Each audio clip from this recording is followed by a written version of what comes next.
Мицкоски го обвини генералниот секретар на владата Рашковски за провизија од цената на транспортот на македонските граѓани кои останаа во други земји за време на коронавирусот. Во комуникацијата која ја објави владата, што за Мицкоски е незаконски потек, лидерот на ВМРО ДПМН му порачува на Рашковски дека ќе одговара и дека не се грижат за народот, туку единствено за милионите кои ги крадале од граѓаните. Јас за разлика од тебе се грижам за народот и немој со мене да се расправаш. Ти се грижиш за народот. Вие се грижите само за милионите што ги крадете.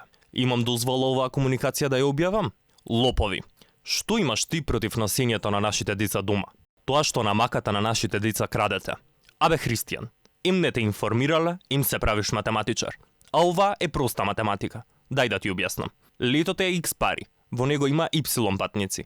Цената на билетот се добива кога X се дели со Y. Летот се плаќа од буџет, парите ги враќаат патниците во буџет. Нема тука крадење, нема тука лоповлук. А ти добиваш провизија за повисоката цена.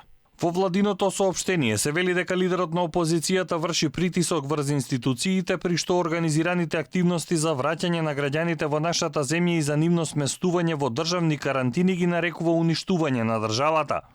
Председателот на ВМРО ДПМН синоќа со директни пораки преку апликацијата Телеграм упати неосновани обвинувања и притисоци врз генералниот секретар на владата Драги Рашковски, квалификувајќи ги владините активности како срамота, а луѓето кои ги организираат активностите како лопови и во исто време клеветајќи за добивање провизии за организацијата на авионскиот и автобускиот превоз. Од владата објаснуваат дека летовите од земјите од кои доаѓаат македонските граѓани ги реализира Визер, компанија избрана по критериумот најниска цена.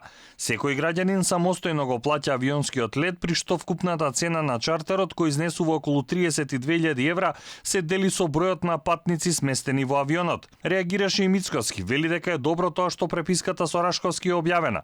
Доказите кои ги имал ќе ги доставил откако судството и обвинителството ќе се ослободат од стегите на Заев. Во оваа прилика ќе кажам дека за тоа што Драги Рашковски незаконски објавил приватна приписка и што како човек од владата не го почитува законот, не треба да стравува затоа што нема да го тужам. Но затоа дека владата има основани сомневања дека прави криминал со транспортот на луѓе, има нехуман третман и печали од летовите, и затоа треба да се плашат, затоа што ќе дојде ден да одговараат за таквото воено профитирство. Владата вчера организираше транспорт на македонски граѓани од Словенија и Германија.